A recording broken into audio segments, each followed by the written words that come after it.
Fala galera do canal WWE em geral, aqui é o Zezo trazendo pra vocês mais um vídeo, galera. Sejam bem-vindos a mais uma análise geral para falarmos sobre um show da WWE, nesse caso é o Extreme Rules de 2012, um pay-per-view, um especial da WWE que vocês pediram muito, então estou trazendo hoje pra vocês, mas lembrando, 2.500 likes, hein? Se chegar a 2.500 likes eu trago a próxima análise geral, que vocês pedirem nos comentários, né? Deixem aí sugestões, eu tô tentando trazer pelo menos uma vez por semana, talvez eu comece a trazer mais se começar a dar um bom feedback.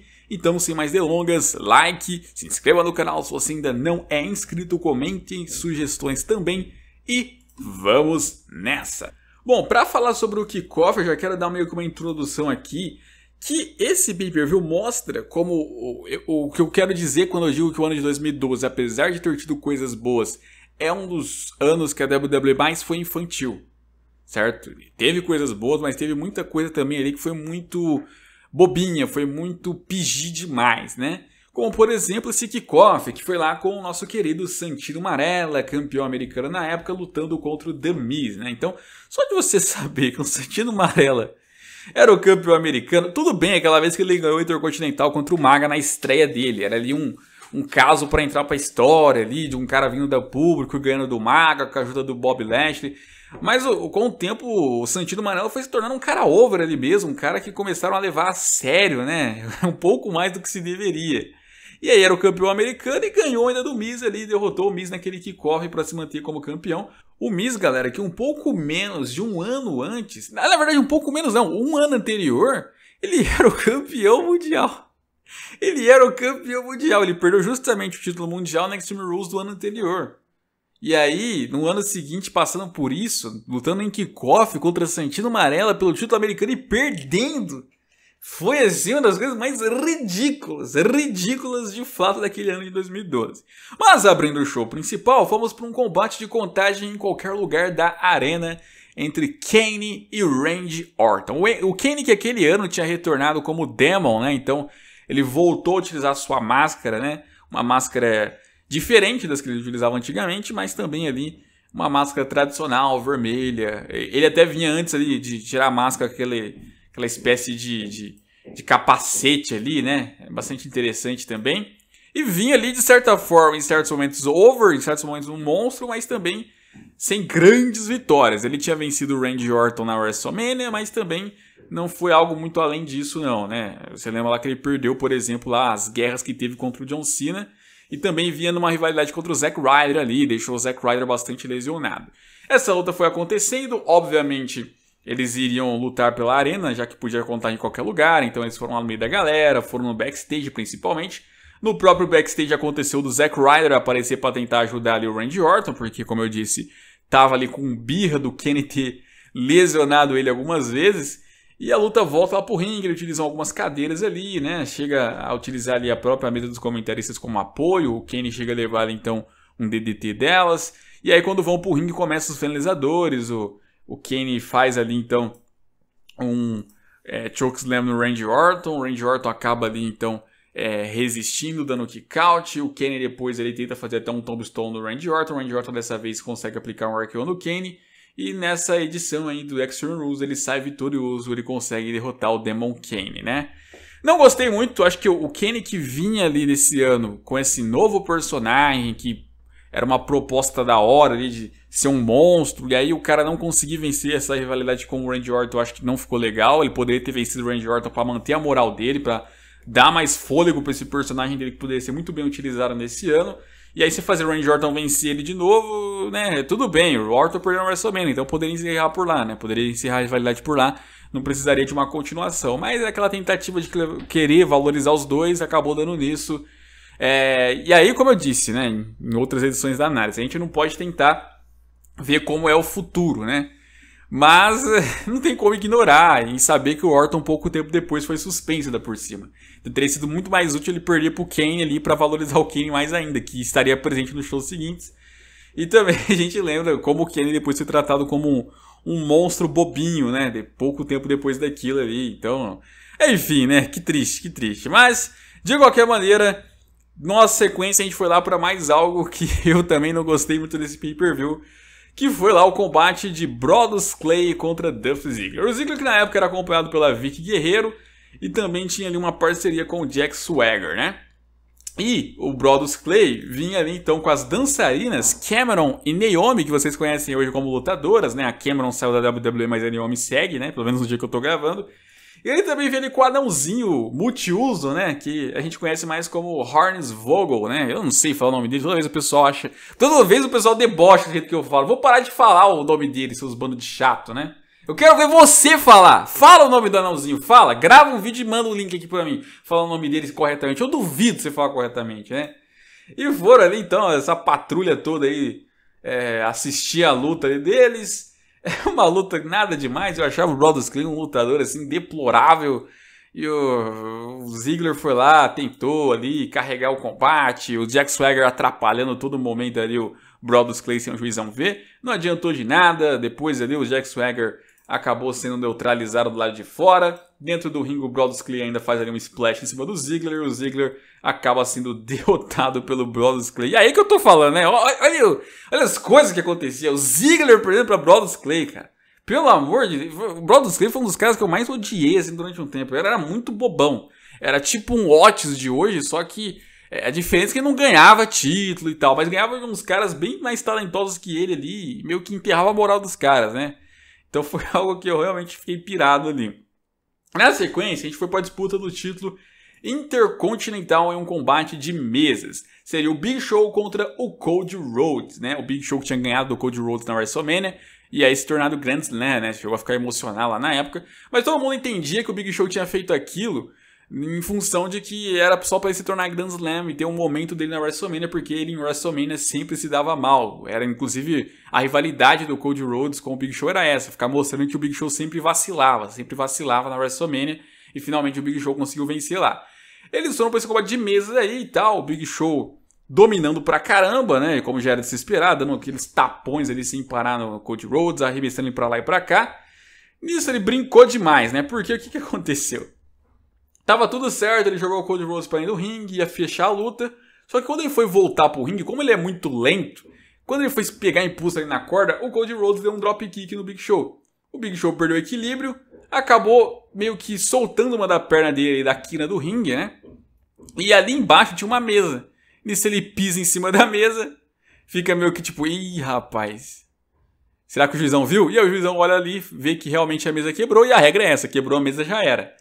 E aí então o juizão encerra o combate, encerra a luta, Big Show derrotado. Durante muito tempo o pessoal disse que isso foi um bot, né? Que isso na verdade aí não era pra ter acontecido, foi um acidente. Depois de um tempo, parece que foi o Cody Rhodes que falou, né? Que nada a ver, que era aí realmente esses os planos, né? E o Cody Rhodes recuperou o título intercontinental ali. Mas o Big Show não aceitou a derrota não, né? Porque foi uma derrota tão bizarra que ele foi lá, pegou o Cody Rhodes, quebrou o Cody Rhodes ali na mesa com o Chokeslam. Não satisfeito, ele arremessou o Cody Rhodes pro lado de fora, lá onde estavam umas mesas, quebrando o Cody Rhodes lá também. Mas não adianta, né? Depois que acabou, não adianta. No fim das contas, Cody Rhodes é o vencedor. Cody Rhodes saiu como campeão intercontinental. Foi até uma situação parecida que aconteceu já com o Braun Strowman algumas vezes. Aquela vez lá que ele foi jogado dentro da lata de lixo pelo Kalisto, né? E aí não aguentou, bateu no Kalisto depois, mas pela regra da luta ele perdeu. E também teve aquela vez lá que ele saltou lá da Steel Cage, o Kevin Owens ganhou a luta, mas foi ele que acabou com o Kevin Owens, né? Os dois estavam lá em cima da jaula e arremessou o Kevin Owens lá em cima da mesa dos comentaristas, o Kevin Owens caiu lá fora, ganhou teoricamente, mas se esborrachou todo, né? Então, é isso, ganhou, mas não ganhou, ganhou, mas ganhou. Mas nesse caso do Cody Rhodes é pior, porque o Cody Rhodes pegou o título continental, então o importante é o título, meu irmão, não importa como. E foi isso, de certa forma o Cody Rhodes realmente fazia sentido pegar o título de volta, o Big Show ia até ficar um tempo ausente ali, né, pelo que se falavam, eu não lembro bem o que aconteceu na época, depois ele até retornou, o pessoal especulava muito que ele ia aposentar, mas ele até hoje não aposentou, né, e o Cody Rhodes ali por ser mais jovem, mais talentoso, de fato fazia mais sentido seguir como campeão. A forma como o Big Show perdeu eu achei até interessante, achei até legal, mas combate nada demais, digamos assim, né. E eu não vou só criticar não, porque a partir de agora começa a acontecer as coisas interessantes desse pay-per-view, né? A primeira delas ali foi o combate do Daniel Bryan contra o Sheamus, era um combate melhor de 2 ou 3, que é aquele combate onde você precisa pelo menos finalizar 2 vezes seu adversário, né? E beleza, rola esse combate, e é um combate que foi do nível que se esperava que fosse na WrestleMania 28 e acabou ali não acontecendo porque foi aquele combate super rápido lá do Sheamus mandando aquele bro kick no Daniel Bryan e o Daniel Bryan lá sendo derrotado lá daquela maneira bizarra, né? Aí não, aí foi bem desenvolvido, um combate bastante trabalhado ali e a primeira derrota, podemos colocar assim ali dessa luta, foi por causa do Daniel Bryan não ter respeitado a regra ali, onde o adversário, quando tá segurando a corda, você tem que parar de atacar ele. O juizão contou 1, 2, 3, 4, 5, 6, 7, 8, 9, 10 e nada. O Daniel Bryan seguia batendo ali com o Sheamus na corda. E aí o juizão, então, deu desqualificação 1-0 pro Sheamus. Só que aí a estratégia do Daniel Bryan é simples, né? Ele enfraqueceu o Sheamus para na sequência já finalizá-lo e foi isso que aconteceu. Na sequência ali, então, ele faz um Yes Luck pra cima do Sheamus e empata a partida, né? E aí o Sheamus tá acabado, como que o Sheamus vai reagir a isso? Quase impossível. O Daniel Bryan vinha ali com todo o impulso pra fazer em cima do Sheamus, mas o Sheamus manda ali, então, um super chute ali no Daniel Bryan. Depois ali, enche o Daniel Bryan de porrada ali, né? Faz o White Noise, faz aquelas... Eu não lembro bem como chama, que é quando ele pega o adversário ali, quebra... ele no joelho. Eu acho um dos golpes mais da hora do Sheamus e também um dos mais perigosos, né? Porque, caraca, velho, você jogar uma joelhada ali nas costas do adversário, você pode quebrar bonito ali a espinha do cara. E de qualquer maneira, manda ali um bro kick depois pra cima do Daniel Bryan, e aí ele vence, convence, derrota o Daniel Bryan e se mantém como campeão mundial da WWE. Foi um bom combate, foi uma boa defesa do Sheamus, credibilizou os dois ali também, porque o Daniel Bryan até que dominou boa parte da luta ali. Mas depois o Sheamus mostrou uma resistência, mostrou uma força e derrotou o nosso querido Daniel Bryan. Aí nesse pay-per-view, muita gente fala que foi o debut do Ryback. Por quê? Porque o Ryback já tinha aparecido já em shows do SmackDown, se eu não estiver enganado, né? Ele como personagem Ryback mesmo. E aí tinha squashado uns jobbers lá. Mas eu acho que esse foi o primeiro pay-per-view que ele apareceu, por isso que muita gente diz que foi o debut dele. E quando ele tá entrando, muita gente pensa que é o Goldberg, cara. Porque realmente tinha uma semelhança com o Goldberg ali, em certos aspectos. E aí o pessoal, caraca, o Goldberg retornou, né? Inclusive eu, na época, pensei, caraca, é o Goldberg esse cara, né? E aí o Ryback, então, ali meio que destrói uns jobberzinhos ali magricelas, mostra um pouco do moveset dele, só vence mesmo, e é isso. Foi a primeira impressão, assim, universal que tivemos do Ryback ali. Parecia ser, então, um grande monstro que estava vindo. E depois foi realmente confirmado isso. Durante um tempo ele foi bastante over até depois decair bastante, né? E aí nós fomos pro combate que muitos consideram o melhor combate da noite. E também um dos melhores combates do reinado do CM Punk por esse título mundial da WWE, né? Foi ele contra o Chris Jericho. Eles já tinham lutado na WrestleMania, tinha sido um grande combate lá, um combate de submissão. Nesse caso seria um combate ali, então, Extreme Rules mesmo ali, vale tudo. Luta de rua, e vale tudo de fato, né? Porque Extreme Rules, normalmente, quando você vai ver uma luta assim, o pessoal usa o básico dos objetos na WWE, né? Que é o pau, é a mesa, é a cadeira e é a escada. Ali no caso eles usaram de tudo, né? Utilizaram pedaços de pau, utilizaram escadas, utilizaram lata de cerveja, utilizaram garrafa, utilizaram extintor, quebraram mesa... E assim, foi um combate muito emocionante no sentido de ter bastante finishers, né? Vários momentos ali do Chris Jericho fazendo ali, então, as muralhas de Jericó ali, aquele golpe dele ali, que meio que torcendo a perna do adversário, que o CM Punk, inclusive, só conseguiu escapar porque utilizou o extintor, sofreu demais. Ele fez 2 Code Breakers pra cima do CM Punk. O segundo parecia que ia ser o fim da luta, que inclusive era muito especulado que o CM Punk pudesse perder o reinado dele pro Chris Jericho, que já estava muito longo na época, e o Chris Jericho seria um nome de credibilidade tirar esse título dele ali. O pessoal especulava muito que o Chris Jericho teria uma grande valorização aí no fim das contas, né? Vinha de uma rivalidade, né?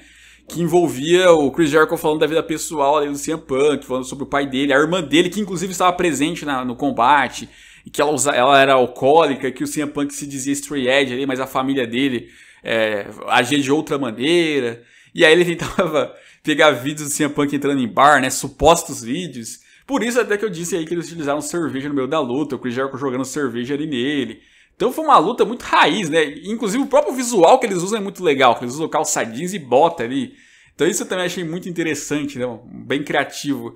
E aí tem o CM Punk fazendo aquele dive elbow lá, quebrando a mesa dos comentaristas ali no Chris Jericho. Depois ele fazendo ali o Anaconda Verse e o Chris Jericho escapando ali com o pilar de pau também, que chegou a quebrar. Então foi uma luta muito emocionante.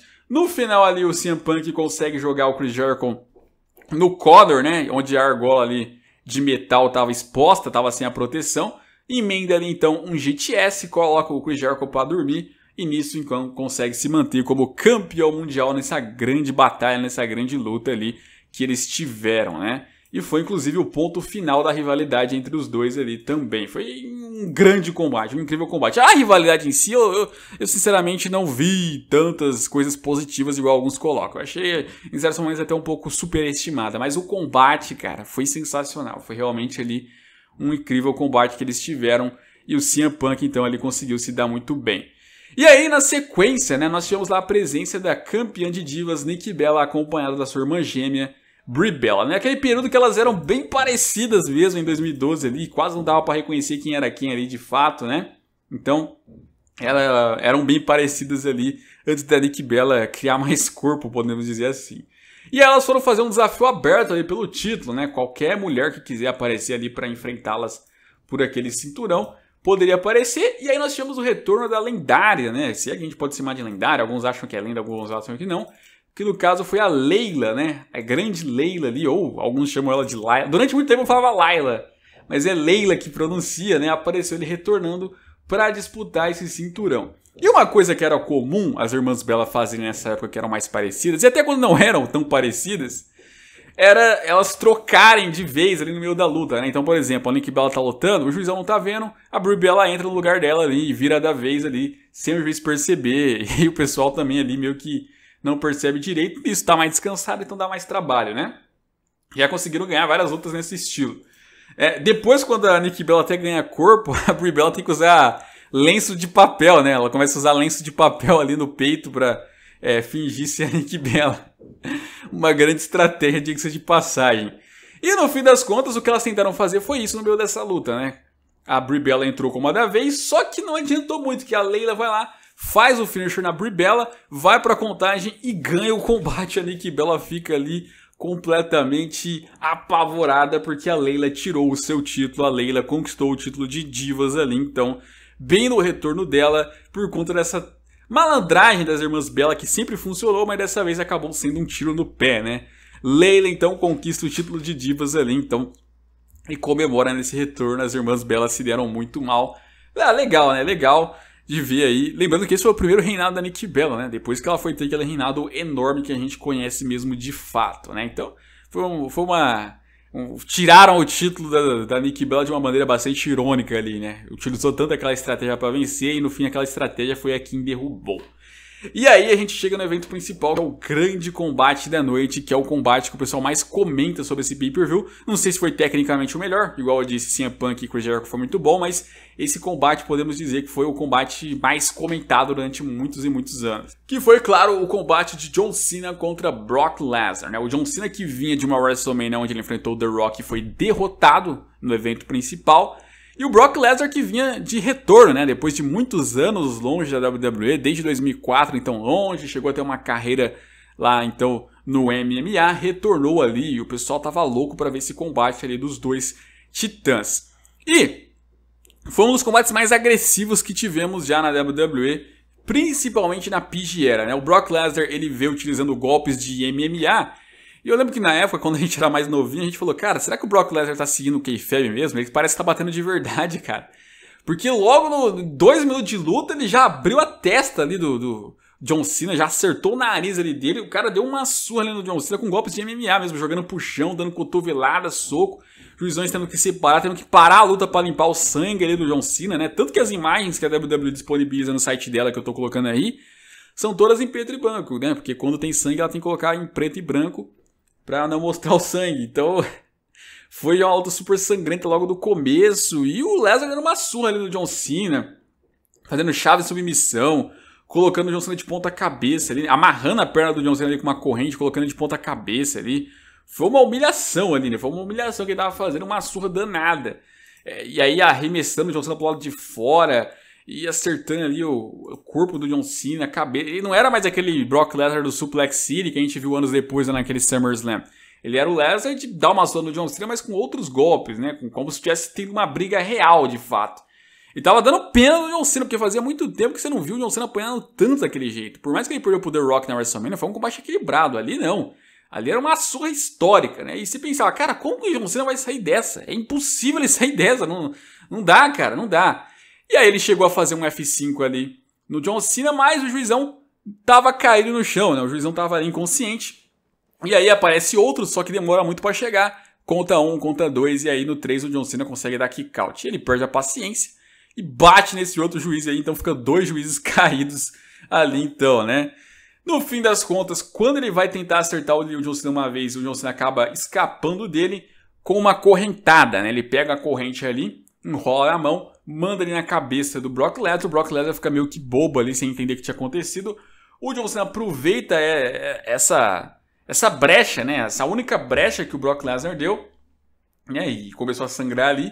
Coloca o Brock Lesnar nos ombros, vai lá, utiliza toda a sua força e faz ali então nele um Attitude Adjustment, um AA ali, bem em cima das Steel Steps que estava no meio do ringue, né? Consegue acertar o Brock Lesnar nas Steel Steps, o Brock Lesnar então não consegue se levantar. O John Cena faz ali então a contagem 1, 2 e 3 e nisso derrota o Brock Lesnar praticamente com 3 golpes, né? 3 golpes ali para derrotar o Brock Lesnar depois de levar essa surra enorme.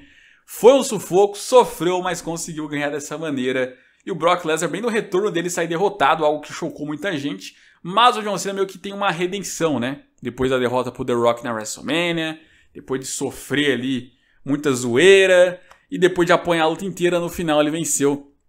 E aí pega o microfone e faz todo aquele discurso emocionante, né? Que às vezes você sofre, que às vezes você batalha, mas é que aquela história, né? Você tem que aguentar apanhar, você tem que aguentar levar os golpes e não desistir, né? O principal é esse slogan dele, né? Never give up, nunca desista, e foi o que ele fez nesse combate, nunca desistiu e no final saiu vitorioso ainda por cima. É uma das lutas mais motivacionais, podemos dizer assim, que nós temos na WWE, né? O cara apanhando e no final vencendo. Embora por parte de muitos fãs eles ficaram pirados com isso, né? Pô, pelo amor de Deus, o cara apanhou e no final faz um golpe e ganha. Os fãs do Brock Lesnar perderam a linha aí com isso. Depois até teve a revanche, aí o Brock Lesnar não teve pena do John Cena, né? Mas de qualquer maneira, para esse Extreme Rules foi interessante de ver, porque assim, você tinha um John Cena que ele estaria presente o ano inteiro nos shows da WWE, né? E ele vinha de derrota pro The Rock, ele precisava de uma moral ali pra mostrar que ele ainda era o John Cena, que ele ainda podia ser um John Cena que não ia desistir. E durante o próprio ano ali, depois, é claro que eu não quero falar de futuro aqui, que a gente ainda tá na Extreme Rules, a gente não sabe o que aconteceu depois. Mas você nota que depois ele acabou ali passando por um ano bastante complicado, onde ele várias vezes saiu por baixo até ele finalmente ter uma glória no Royal Rumble do ano seguinte, né? Então, na época eu não entendi direito, mas depois, com o passar do tempo, eu fui entendendo que a história era essa, tentar fazer com que ele fosse se redimindo ali, sofresse naquele ano, o fantasma do The Rock ficasse na cabeça dele até ele finalmente acabar com esse fantasma no ano seguinte, né? Então fez um pouco de sentido ali pra mim. E já o Brock Lesnar, até porque não tinha um contrato a longo prazo, tinha um contrato ali de lutar poucas vezes. Se hoje você acha que o Brock Lesnar luta pouco, nesse período ele lutava menos ainda, né? Então também fez sentido ele ter sido derrotado ali pra dar uma moral pro John Cena. Só não sei se, né, tinha que ser o Brock Lesnar pra isso, né? Eu acho que se fosse pro Brock Lesnar retornar pra elevar alguém, poderia servir pra outro cara ali, né? Não o John Cena que já era um top guy. Mas, tudo bem, em termos de storyline, fez sentido esse resultado, esse combate também. E entrou pra história querendo ou não, né? Então é isso aí, comenta o que vocês acharam, deixa o like, se inscreva no canal, até a próxima e fui!